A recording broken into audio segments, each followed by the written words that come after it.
by calling 672-KROE. That's 672-5763. Now, your host for Public Pulse, Floyd Whiting. Good morning and welcome to Public Pulse. Now, AARP is an interest group here in the United States focusing on issues affecting those over the age of 50. The organization reported more than 38 million members in 2018. The magazine and the bulletin that it sends out to its members are the two largest circulation publications in the United States. And joining me this morning from the AARP is Nancy Drummond. Good morning, Nancy. Good morning. How are nice you? rain we had this weekend. It's beautiful. Yeah. It's beautiful outside. It kind of shocked me at how fast we went from 95 on average to, I think this week, I'm not sure if we're going to break 70 this week. I don't think so. It looked like it's all going to be 60s, which is fine with me. Yes. I like that. It's the perfect temperature, right? It is. My wife is ecstatic about that. Now, Nancy, what is it that you do for AARP? I'm a volunteer for AARP. So Clarence Montano is our, I think they call him, I can't remember. Like a representative? Yeah, it's a volunteer group that we have here in Sheridan that's very active. This weekend they were part of the 100-year celebration up at the VA.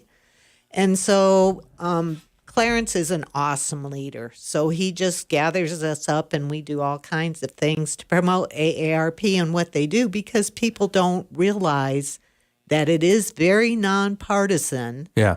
And that it is just doing the good for people who are 50 and over. So it's for everybody over the age of 50. It doesn't matter. Well, yeah, and if you're younger, you can get information from them too. So it's a great group. And what is it exactly that AARP does for members over the age of 50? Well, they have all kinds of benefits that they offer. If you're a member, it's $16 a year, which is a really good price, and you get all kinds of discounts on flights and travel and medical stuff, and you name it, they have discounts. You just go to the website, aarp.com or org, I can't remember, and you find all the information there. Now, one thing that I do know, I get a lot of scam information from AARP. They're great about that. Yeah. I talk to the sheriff's office every month. They've got a new scam that's come out. People trying to prey on seniors and tug at the heartstrings to get to your financial information. I know. And so it's great to see that, an organization of this size taking the time, doing their research and sending it out to us. And it's great to have that. And as soon as I get a new scam up, I try to get it up as soon as possible, because it seems like it's one of those battles, every time we gain an inch, boy, they find a way around it, Well, it seems like there's a lot of them about Social Security and Medicare. They will not call you at all unless you initiate that request. Absolutely. So if you're out there and you get a call from one of these organizations, more than likely this is a scam. Yeah. Now, if you get a call and you're like, wow, they really knew too much for it to be a scam, or you think they are, hang up on them and call them back. Exactly. You don't need to answer the phone if you don't know who it is. Yeah, exactly. Now, we're going to dive into Medicare and Medicaid here, folks. So, Nancy, what's the difference between Medicare and Medicaid? And a lot of people get this confused. Medicare is what you've paid into as you've worked.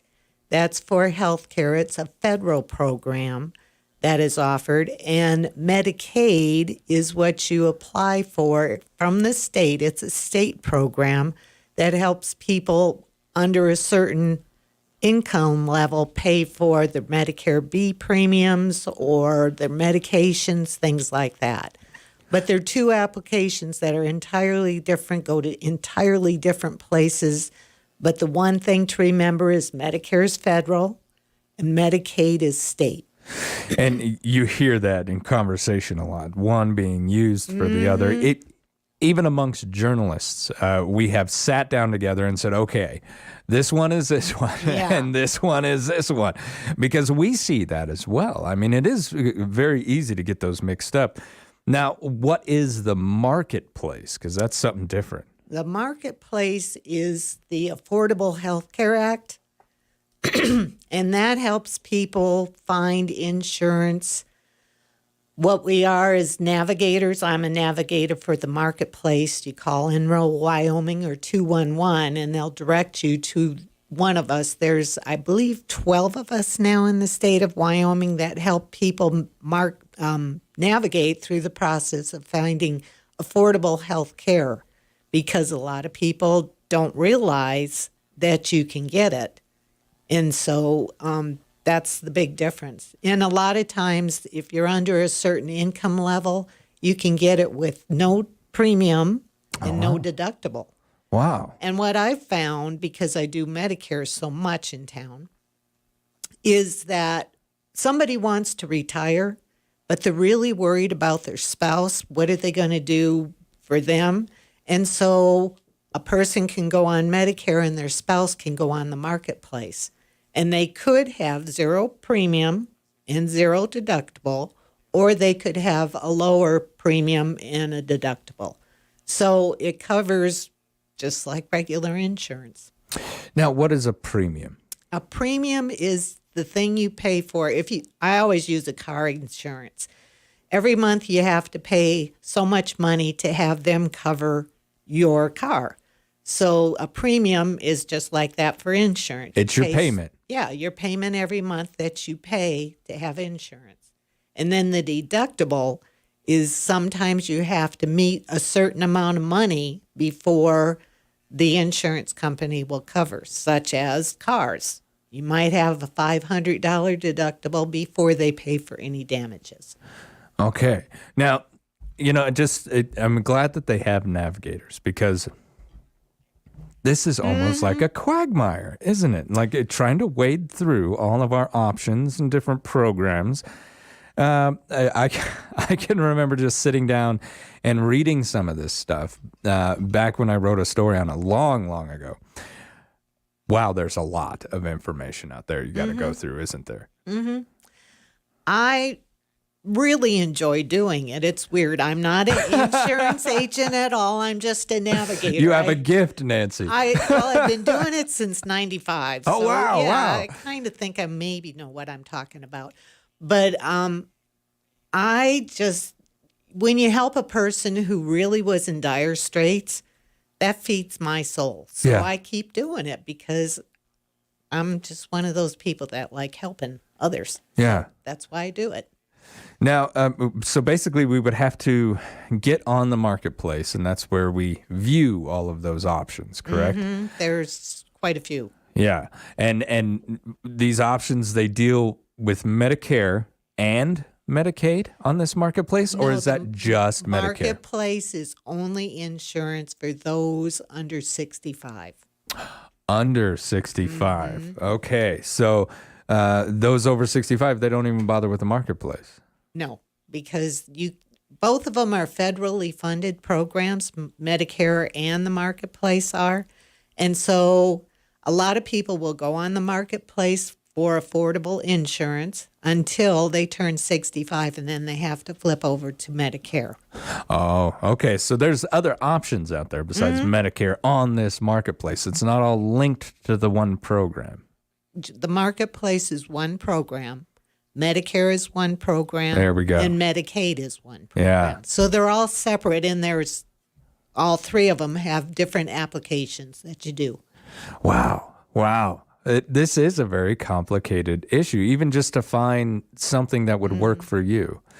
What I try to do is make it simple, because people get so overwhelmed with all the information they get. So it's just my job to make it easier for them. Yeah, because once you even apply, then the mailings start, right? And they start mailing you information that you need to know. When you're going to be 65, the year before you're turning 65, you're going to be inundated with so much information from insurance companies that When I turned 65, I started getting them. And here I've done this for years and years Yeah. and years. And it was like, holy cow. And so I just had to talk myself to do it the right way. Yeah. It was like, okay, I can handle this. But so I understand that anxiety people get for, what do I do? Yeah. Yeah. Almost too much information at It once. is. It is. You know, the old adage of opening the fire hydrant, trying to take a drink, right? Exactly. You need that water. Yeah. But boy, this is just, it's a bit Kind of overwhelming. like Saturday's rain. You don't need that much. Just enough to make the ground wet. Yeah. Now, there are certain times that people can get on there and register for these. Have they ever explained to you as to why we've reserved these small time frames to get this done? No, they haven't. I know for Medicare, there's a part of Medicare called Medicare D, and that does your prescriptions. And that open enrollment starts October 15th through December 7th. We recommend that everybody look at that plan that they're on to make sure their pharmacy's still in the plan, that their drugs that they're taking are still covered, and that it fits their budget. Because I have found numerous people that maybe got a plan years ago for $90, and you're going, well, you could have saved so much money.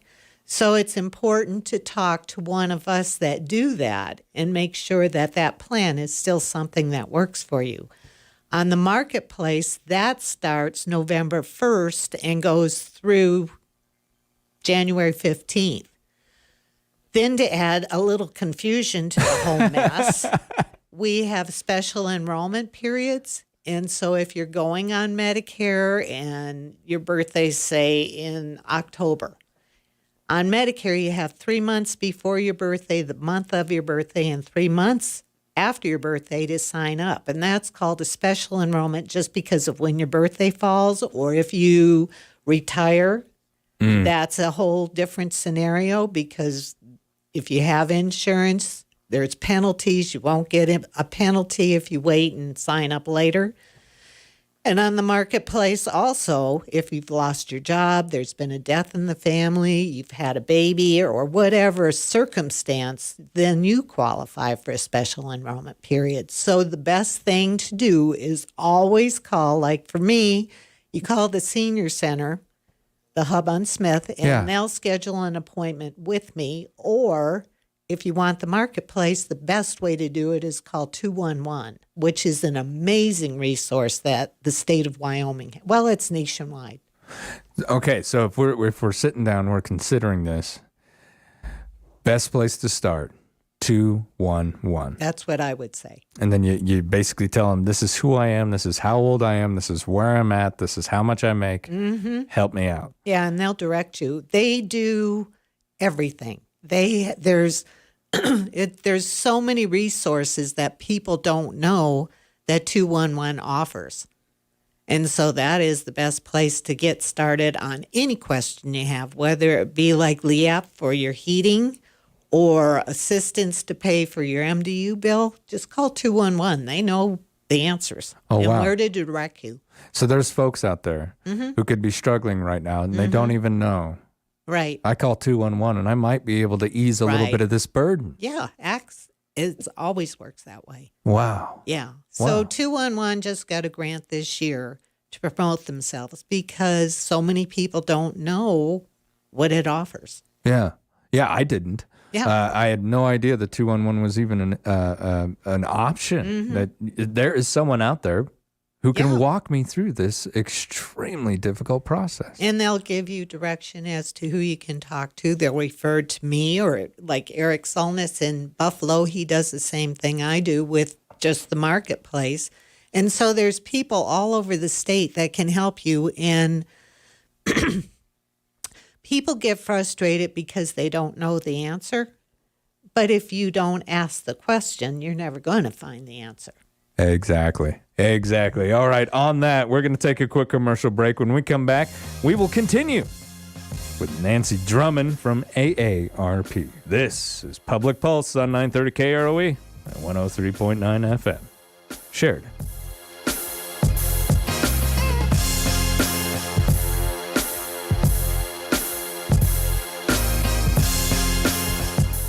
You know, the pioneers crossed the vast wilderness in covered wagons, yet today a lot of their offspring actually have to set alarms to remind them when to drink water. If you're needing water, all you have to do is call 307 Wildcat Well Service, a local company that specializes in locating water, drilling and pumps, even solar-powered water wells. So for water wells and all that goes with them, look for 307 Wildcat Well Service in the Country Bounty, and you too will have cool, clean water. Water. Got a chip or need a windshield repaired? Hi, I'm Cindy Wolf. We invite you to stop down at Novus Auto Glass on North Main Street in Sheridan. Jim and I were both born and raised in Sheridan and are proud to continue to run Novus Auto Glass as a locally owned business. We offer same-day appointments for chip repair. Novus is also the only glass shop in town that can provide recalibrations for your safety systems on newer vehicles. Mention this ad, get $5 off a chip repair and $20 off a replacement. Come down to 347 North Main Street or give us a call at Novus Auto Glass 307-672-0139 for an appointment. At Eliason Financial, money management isn't just about dollars and cents. It's about dreams and opportunities, and more importantly, family. We'll take time to get to know you. Then we'll develop a unique wealth management plan that works hard, just like you. To learn more about who we are and what our wealth management advisors can do for you, visit Eliason Financial online or call 307-672-3010. Securities offered through Royal Alliance Associates, Inc., member FINRA, SIPC. The following message is presented by Century21BHJ.com.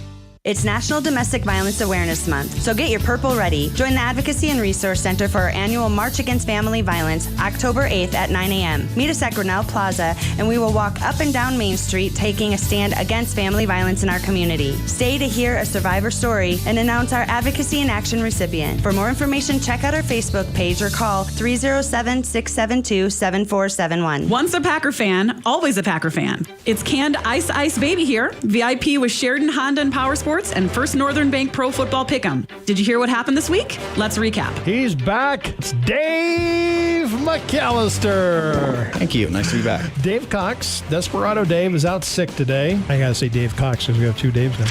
Yes, he is sick like his picks were last week. Kick a guy when he's down. That's right. Wow, he did have sick picks, didn't he? 4 points. Yeah. I think he's sick for a reason. Yeah, maybe. That's right. Denver is at Las Vegas. Terrible 2-1 team. Quick stat for you. They're the first team in the last 30 years in the NFL to win a game, even though they had 8 more 3-and-outs than their opponent. Wow. Such a disaster. That was bad. You can join us. Make your picks. You'll have the chance to win a prize valued at $100 if you have the high score for the week. Make your picks on the Pro Football Pick'em contest page on SheridanMedia.com. Oh, and tune in every Wednesday morning at 7:40 to KROE 103.9. Good morning and welcome back to Public Pulse, brought to you by our friends out there at Eliason Financial. This morning, I am joined by Nancy Drummond. She's from AARP. We've been discussing Medicare, Medicaid, and the enrollment requirements as well as coverage available with them. Now, before we go too much farther, one more time, Nancy, when is the open enrollment for the marketplace? And because there is a specific time frame. The open enrollment for the marketplace starts November 1st and runs through January 15th. The open enrollment for Medicare D is October 15th through December 7th. Okay, now, what information should a person gather about themselves before they give you a ring so that they've got everything laid out in front of them and they can go forward quickly? For the marketplace, you should have your Social Security number, your list of medications, and what you think your income is going to be for 2023, because that's what they base the premiums on. Oh, so it's next year's income as opposed to this year's. Right. All right. So then let's talk about Medicare D. This one seems it's pretty important to a lot of folks around here. Mm-hmm. This is the one that pays for prescriptions, correct? That's why it's called Medicare D for drugs. Oh, wow. Okay. When you get on Medicare and you start your Medicare D, you should, when you come to see me, if you have your Medicare card, you have to bring it because you can't do anything without the Medicare number. If you don't have a Medicare card, then you get it through Social Security. and I can help you. I've done that a numerous amount of times. Or you can go to the Social Security office, and they'll help you.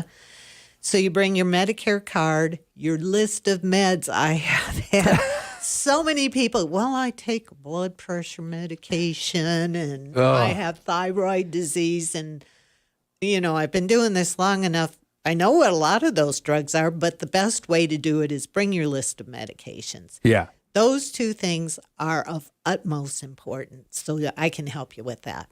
Okay. Now, we know Medicare D open enrollment. It begins October 15th, and that'll go through December 7th. All right. Now, is there any place someone can go, let's say online or any other information that they can sit and kind of read for themselves if they're more of the independent type? For Medicare, you go to Medicare.gov, and you have to make sure it's the official site, because there's a lot of Medicare.coms and Medicare.orgs that are just insurance companies disguising themselves. Wow, really? Oh, God, yeah. Wow. It's amazing. So make sure you go to Medicare.gov, and there you can get a bazillion pieces of information. If you're going to the marketplace, you go to healthcare.gov, and the same thing applies there, is that there's healthcare.com and healthcare.org, and those are insurance companies that aren't affiliated with the marketplace at all. Yeah. Wow. Not only is this kind of a quagmire we have to get through, but there's other companies out there trying to kind of scam you a little bit. A little bit. My goodness. Uh-huh. It's kind of like going to rent a movie and they put the same kind of cover on it, but it ain't the right movie. Right. Exactly. Yeah. That little thing to try and confuse you. Make sure, folks, that you're going to .gov. Now, can people enroll their relatives? Yes. They can. Yes. Okay, yeah. If I'm taking care of someone, maybe they don't have the ability to do this themselves. Right. What do they need to do? So for me, I do everything through the Hub on Smith. They schedule all my appointments. I'm going to be there during open enrollment on Wednesdays and Thursdays. We do have a couple other people that are going to help. So that's the best place to call, is the Hub on Smith, and they'll schedule everything. And just bring the information, the Medicare card and the list of meds. The person that you're helping does not need to be there. And so I do it that way. For the marketplace, you can call 211, or you can go to healthcare. No, don't go to healthcare.gov. Call 211, and I meet people at the library. Okay. And so I just schedule times with them at the libraries. Both, all the programs I help with, I can also do Zooms. If you're not able to make it for whatever reason in person, I'll do a Zoom with you. Fantastic. Yeah. So there's no reason not to get the help you need. Yeah. Yeah. It's out there. Now, it always seems like it's such a difficult thing for people of every age to try and get into the marketplace and understand this. To notify the Hub and get your help, do I need to be over 50? No. Mm-mm. I can be 26 years old. If you're taking care of your mom and she needs help, they don't ask for appointment or ages. Okay. They just do it. And those ladies at the front desk, I tell you, if I didn't have them, I don't know what I'd do. Miracle workers. They are wonderful. Yeah. And the fact that the Hub lets me do it there is awesome. Yeah. It really is. Mm-hmm. Are you able to help a younger individual on their own journey into the marketplace? Absolutely. Okay. Yeah. So if someone out there is like, I'm working this job, it just doesn't pay enough or it doesn't provide the type of insurance that I need, I just need to get a hold of Nancy. Yeah. And you can help us out. Absolutely. That's fantastic, Yeah. Nancy. That's what I'm there for. Now, one more time, how do we contact you, just to be sure that I know people know? So there's 3 ways. If you're talking about Medicare, call the Hub at 307-672-2240. They'll schedule an appointment with me. If you want information about the marketplace, then you can email me at nancy@enrollyo.org, or you can call and leave a message on my computer at 307-461-9099. Nancy, I want to thank you for taking time out of your day and coming in here and speaking with us about this. And thank you for everything that you do. No problem. I do not think as many people would have coverage as they do now because of you navigating through this. It's just it's an amazing forest of information. It's a puzzle that I like helping people solve. That's fantastic. Yeah. I love your outlook on it as well, and the challenge that you overcome every day. Thank you so much. You're very welcome. Anytime. All right, when we come back, we're going to speak with VA psychologist Katie Card. This is Public Pulse on 930 KROE, 103.9 FM. Share it.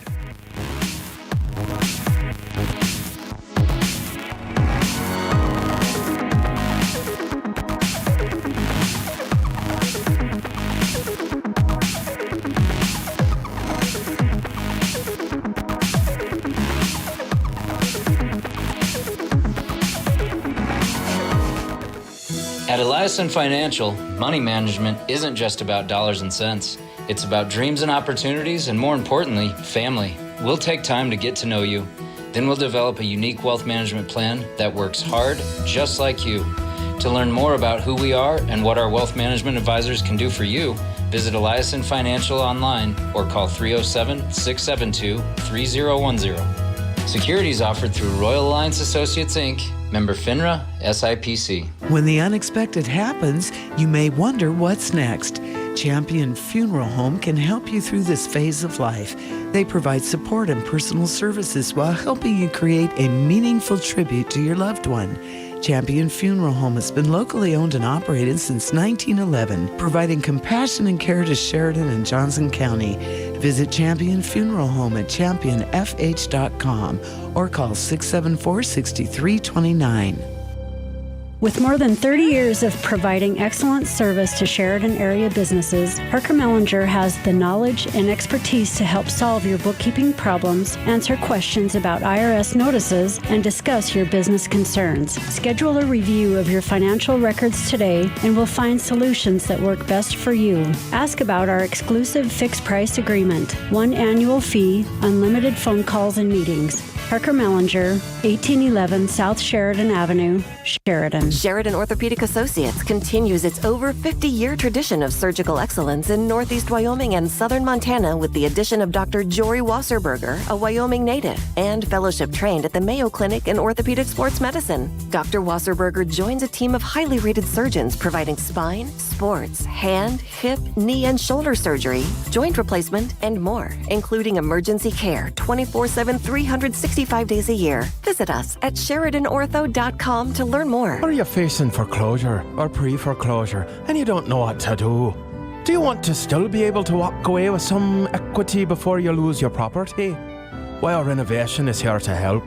Wire Renovation will come to your home, evaluate the value, and make you a cash offer with minimal bank involvement. You can avoid the foreclosure process, keep your record clean, and walk away with some equity. Find out more at wirerenovation.com or find them on Facebook. You bagged your trophy elk. Now imagine having its ivory handcrafted into the perfect piece of jewelry. At Legacy Diamond and Gems, their in-house jewelers can take your memory of the big hunt and preserve it into fine pieces of jewelry to last generations. Using your imagination, the skilled jewelers at Legacy Diamond and Gems can create something truly exceptional. Visit them at 11 North Main Street or online at legacydiamondgems.com. Hurry in now.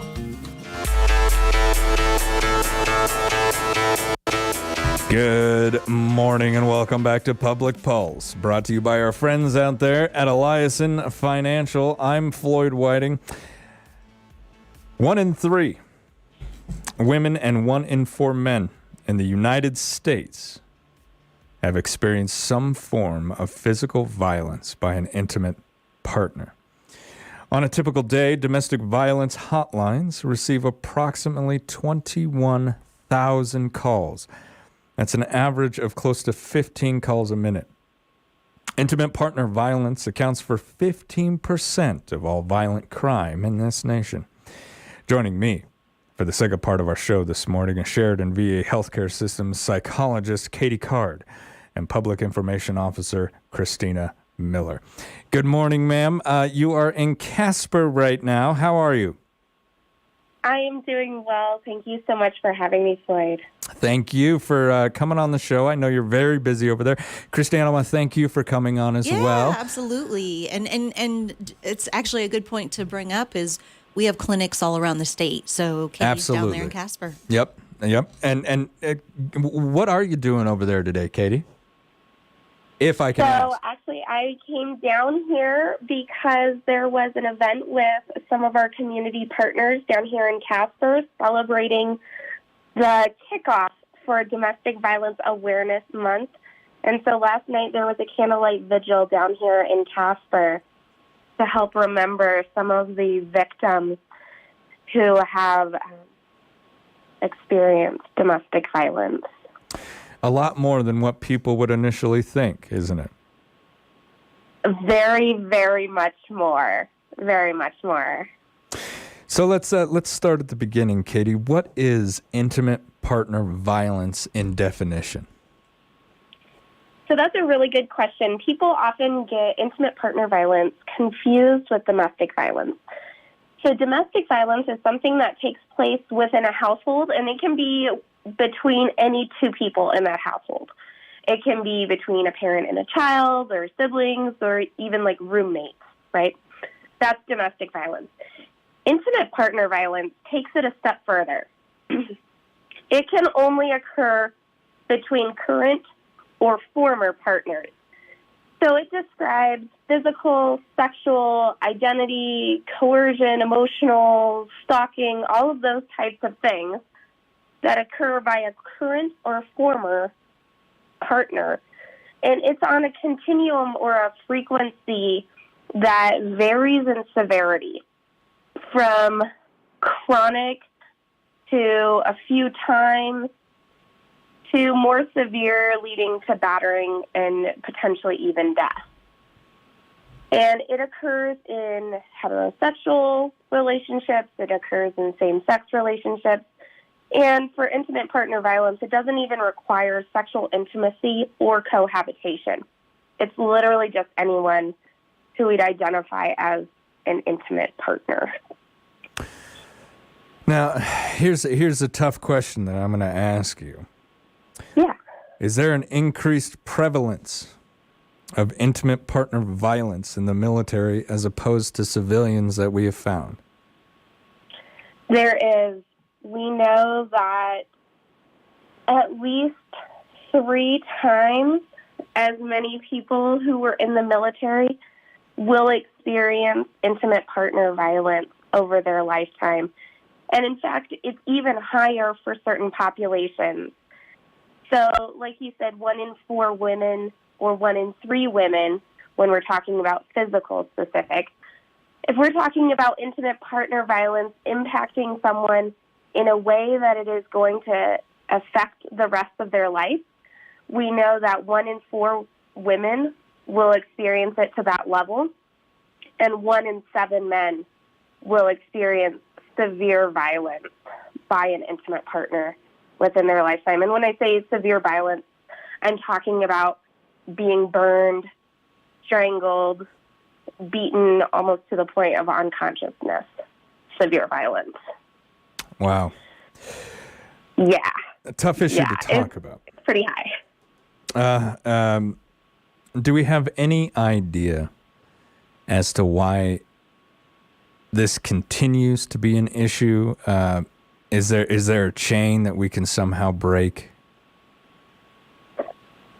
You know, it would be great if we could say that there is a single thing that points to intimate partner violence. But if we've learned anything from research, there's no one thing that says, okay, this person is more likely to experience IPV or this person is more likely to use these kinds of behaviors. What we know is that there's a lot of stigma that is associated when it comes to domestic violence and when it comes to intimate partner violence. There's so much stigma that it prevents people from going and getting care. So we know that less than a third of individuals who have experienced IPV actually go and get care for their injuries. Less than a third. Less than a third. Do they happen to know or have a theory as to why? Is this because, the old black eye adage, it's happened again. I know when I go into the hospital this time, the doctor is gonna make me talk about it. Is that what's going on, or there's just a myriad of reasons? There is a myriad of reasons. A lot of it has to do with stigma, the fear that if I go and get treatment, I'm going to be punished for that. The fear of even going out and saying, this is happening to me, or even that I'm using behaviors that are resulting in hurting someone I love, and I don't know what to do about it. It results in a lot of stigma. People have reactions to that when they hear it. But we do know that there's so many people who actually do better once they talk to someone about IPV. We know, for example, from research that 2.6% of women, or 2.6 times, sorry, not percent, of women who went to a medical facility said that they appreciated having their healthcare provider actually ask about IPV. So I think some of it is, even as providers, we're a little nervous to ask about it. Yeah. Because maybe we don't know what to do with it. But also it comes from the other side, being worried, what are they going to say? What are they going to do if I do disclose that I'm experiencing this? And one of the cool things I wanted to mention the first time I really got to talk to Katie when she came to our VA that I thought was pretty phenomenal that you don't hear much about is with our intimate partner violence program, is that it's not just for the receiver of violence, and maybe Katie, if you can talk a little bit about the users and that addressing the source. Yeah, if you would, please. Yes, absolutely. So in the VA, we work with both sides of the equation. So we work with veterans who experience their partners, VA staff, anyone who experiences intimate partner violence, and the individuals who are using intimate partner violence. Because when we talk about this, it's really trying to get at the source and say, let's stop it before it even really starts to happen. So let's stop it when people are starting to raise their voices in a relationship and starting to realize that we're going down this pattern of behaviors that's unhealthy.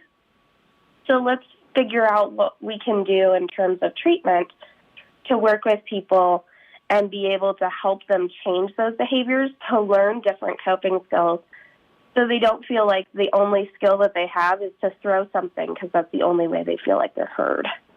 Now, Katie, most of the time, do you end up having to catch these users early? Because I would think that by the time that they are, abusing their partner on a regular basis, they don't want to talk about it. They don't want to be addressed about it. They don't want anyone knowing about it.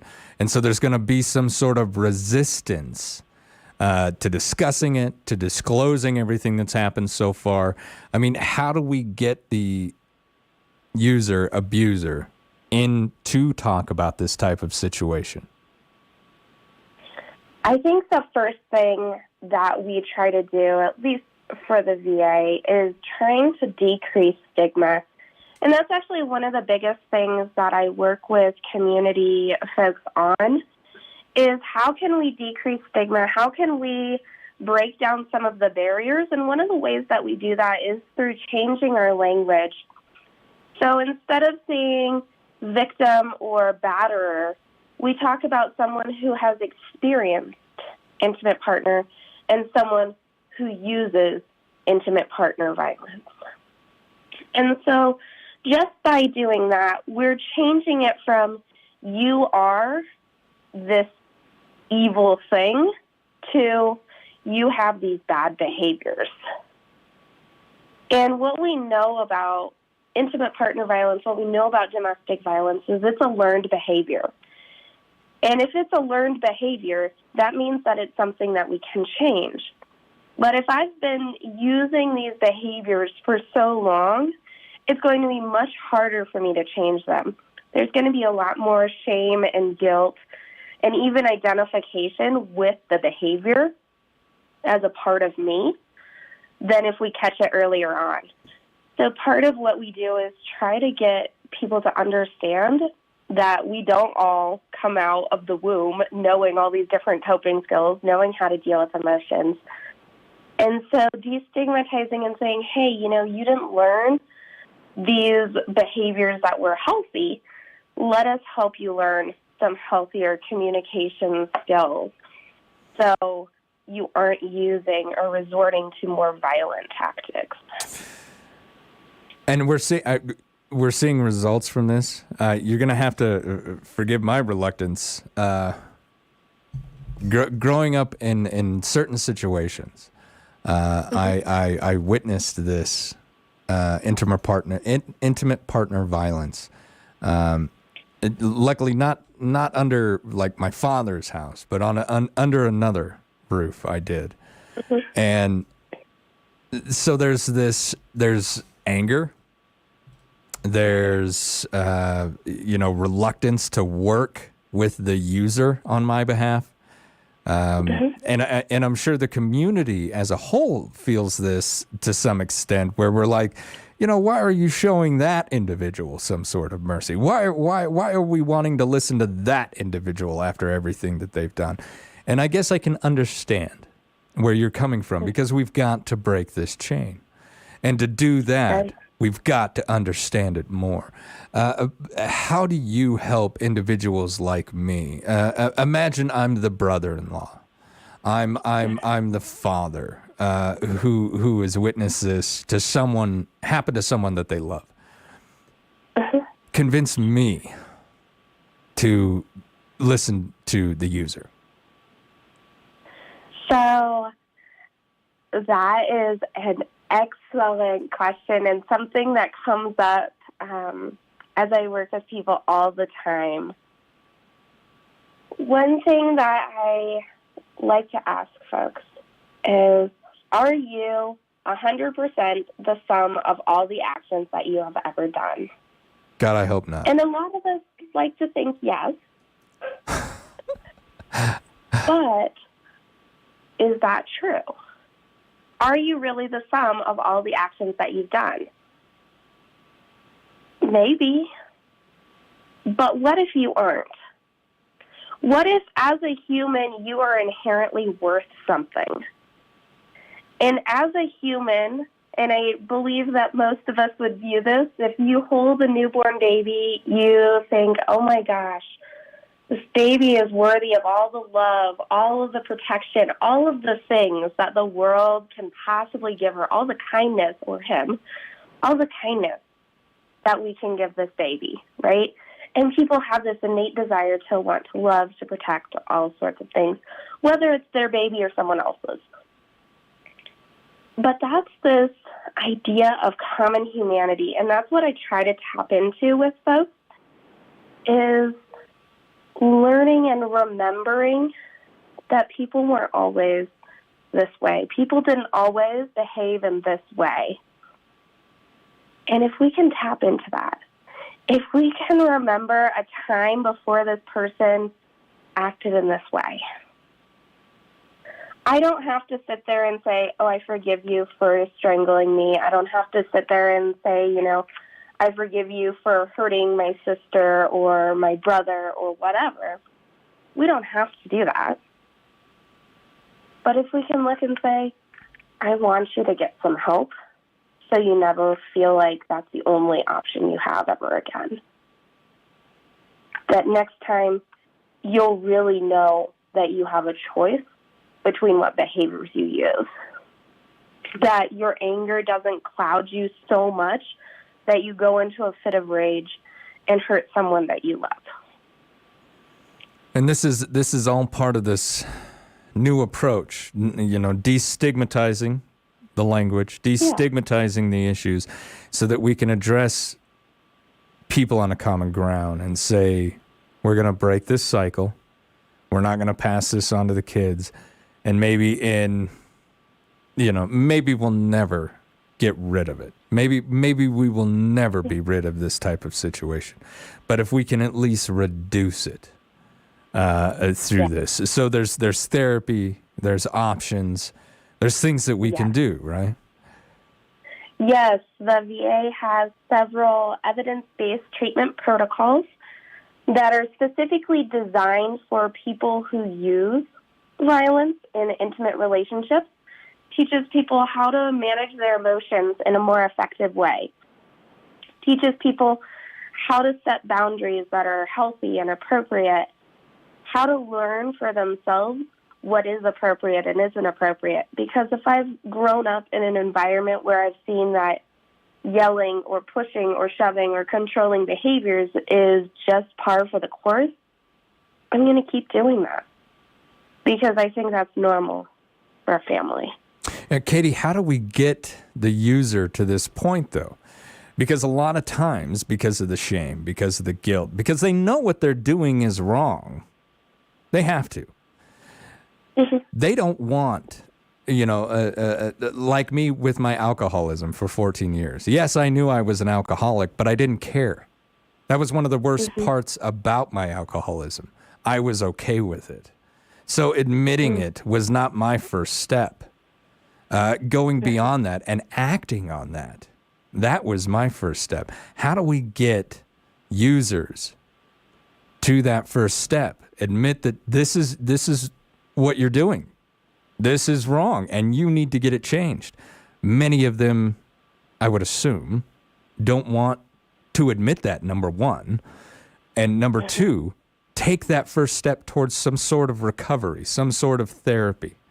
I have a rough time just getting my brothers and sisters who suffer from PTSD to walk through that door. I can only imagine the challenge that you're facing now. How do we get there? So I wish that I had the perfect answer for you. I think that one way that we get there is by showing compassion for the person, being able to sit there and say, I know these behaviors aren't who you are, and they aren't who you want to be. So when you're ready, I know someone you can talk to. Right? And just throwing it out there, saying, I see you as more than your behaviors. I see so much potential in you as a human. You don't have to stay stuck here if you don't want to. If you want to do something different, there is a way. What a lot of people get stuck in is they don't know what other way there is. They don't know any other ways to deal with this. And if it helps, IPV isn't a mental health diagnosis. Some people look at it and go, man, I don't really struggle from mental health stuff. I don't want to deal with that stuff. Okay, well, IPV is an experience. IPV is a set of behaviors. So maybe you don't want to talk about mental health stuff? Fine. But maybe you'd like to talk about behavior changes, Katie, behavior patterns. Ma'am, I hate to cut you off. The conversation is so good right now, but we are out of time. I want to thank you for taking time out of your day and the events that you're taking part of right now, which I will get up online for everybody to be with us. And thank you for everything that you do for our veterans. I'm going to tell you right now, your compassion for everyone, it is rare, it is vital, and it is appreciated. It is people like you who are going to help take this horrible experience out of the world. Thank you. Thank you so much, Floyd. Christina, thank you for coming in, my friend. Floyd. I greatly appreciate it. All right, you've been listening to Public Pulse on 930 KROE and 103.9 FM. Sheridan.